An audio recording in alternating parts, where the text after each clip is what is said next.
Hello everyone, welcome to episode 3 of my Survival Superflat series. As you all know, last episode was really short, and that's because I wanted to do a lot of off-camera work of a lot of the grinding stuff. I'm going to walk you through what I've been doing off-camera. So first off, I've patched the iron farm. The reason it didn't work from my original design is because I can't get glass, and I only had one grindstone, so I had to modify it a bit, but now it fully works. The villagers sleep at night, so it resets, because if villagers don't sleep, the iron golems will stop spawning. But now it continuously works, fully automatically. Even when I'm all the way over there and working on the base, it's still always running in the background. Because even though it has to be 64 blocks away from a village, it's still within range for it to be loaded by a player, which I think is 125 blocks. Don't quote me on that, but I think it's around that.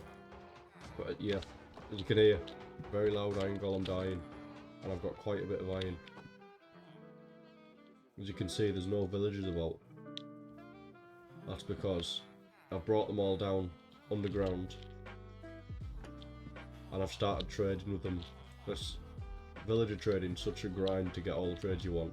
So I've started this. I haven't got any of the enchantments yet, but I have been able to get full diamond tools and diamond armor.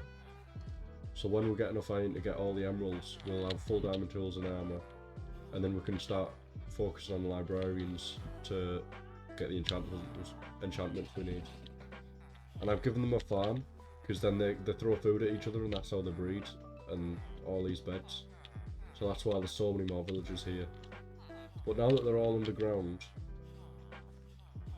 that leaves me free to do whatever I want with the village until I build a villager trading hall up here. So what I want to do is I want to flatten this whole area and fill it with water so that nothing can spawn in here. And then that leaves me free to build whatever I want. I've also added fences and extended the farms a bit, because slimes kept jumping on them and breaking the crops, so the fences keep them out. And it also gives me a lot more crop production. And I don't know why, but there seems to be loads of iron golems spawning around here. Even though I've already got an iron farm over there, but you know, as you can see, it is running in the background over there. Let's see what this wandering trade has to offer. Birch, dark oak. Let me get my emeralds. I'm gonna buy both of them, because that's 2 new trees I can have. Getting these saplings also massively increases our block pallets that we can create. So this is actually huge purchases of saplings. We've got jungle, dark oak, birch, and normal oak now. So I think there's only spruce and acacia we haven't got.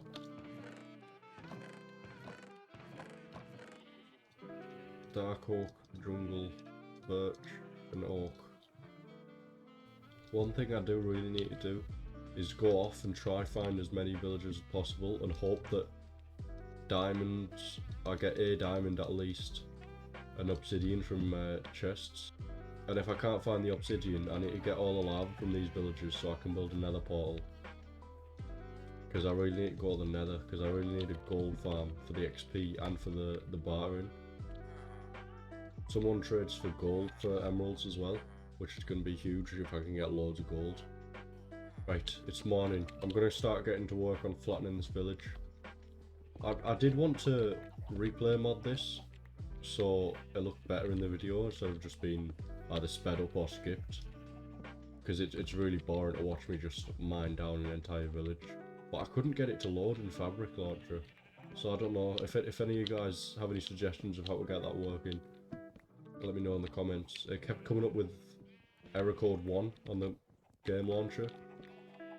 I don't know if any of you guys have had the same issues before. If not, oh well. But I'll try to get it working so that we can make the videos a bit more interesting and I can show more of what I'm doing. I do really want to get a horse so that I can travel to other villages easier and quicker. But I just haven't seen any spawn around. So I don't know why they're not spawning. Oh yeah, I also found some chickens and I got them in a coop. So we can make a chicken farm. And with the cleric, we've got redstone, so we can make it fully automatic. Another plan I've got for doing something relatively soon is building a big mob grinder, just an early game one. Because the mob drops from that, especially rotten flesh from the cleric, and then XP, that's going to be huge. Because if I get a diamond for an enchanting table, and I can get XP from a mob grinder, because once I've filled all this area, if I go high enough, no mobs will spawn anywhere else, so they'll all spawn in the mob grinder. And it's pretty easy to fill out a large area as well. You just build a square perimeter and then fill 2 sides with water, and I think it should automatically fill it all in, and then they can't spawn.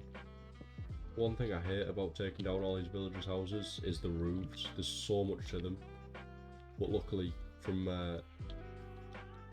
trading with all the villagers to get them to level up, I got a lot of axes, and I mean a lot of axes.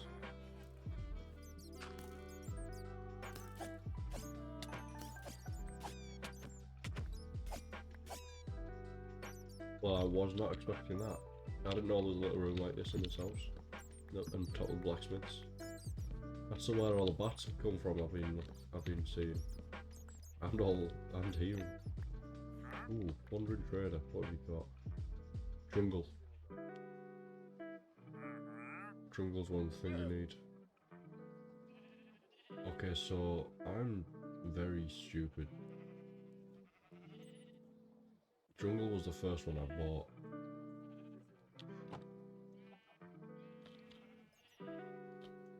Anyway.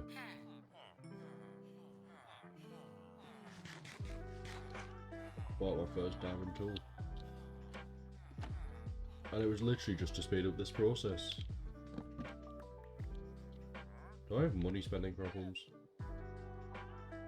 I'm gonna make a very basic semi-automatic tree farm. I've just made this in my redstone testing world. So it's basically this. So we've got a clock. We've got a clock with a dispenser dispensing bone meal into here. And you basically stand here holding both left click and right click. But when a tree spawns, you mine the first block, and then it places a sapling, and you keep mining all the way up to the top, and then it'll grow another tree. I didn't mean to do that. That's alright. I think I'm gonna build it here. That's the right height. So we need a dispenser. And then this is the only clock I can build because I don't have a boards yet for comparators. So I could build a repeater clock, but then I'd have to start it and then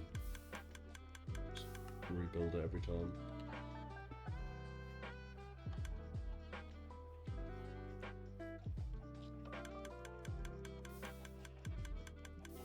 There we are.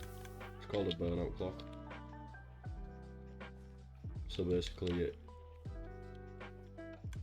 this redstone torch powers this redstone dust, but then because this happens, the torch burns out, so we've got 2, so that it alternates.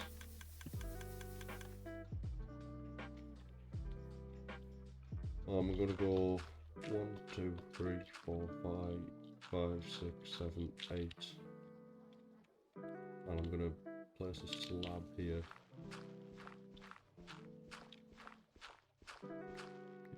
And that should be it. The redstone testing world, I did put a few things around it so that it caught all the blocks. So I'm just gonna add these in like that. I'm actually gonna make that solid block.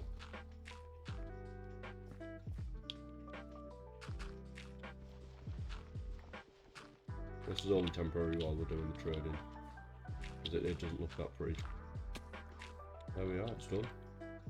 I also made this as a sort of bone meal, so I just put all my seeds and everything I don't need from the wheat farm in there. It automatically makes it into bone meal. We're going to need a lot more bone meal than that, but it'll do for a start. Roses also from the iron golems. I don't need roses for anything else, so I can put them in there. I was going to do this after I'd got enough emeralds to get full diamond armor. But I'm going to do it now, because I can do it in between waiting for this. So I'm going to make a massive perimeter full of water so that then no mobs can spawn, and then this mob spawner that I build is going to be really efficient. So I'm going to use all the dirt in this chest to build that. Hopefully I can reach at least that village. I don't know about that one, but then I can boat over there and it's quicker. As you can see, I've switched over to Luna Client halfway through this video. That's because I found out that they had a built-in replay mod. So I still couldn't get the normal Minecraft replay mod version working. So if you know a fix to that, let me know in the comments. But otherwise, enjoy the time lapse.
That's all we have time for today, guys. As you can see, this is the finished product for our water world. I hope you enjoyed, and if you did, don't forget to hit that like and subscribe button. Stay tuned for episode 4 where we'll probably be going to the nether.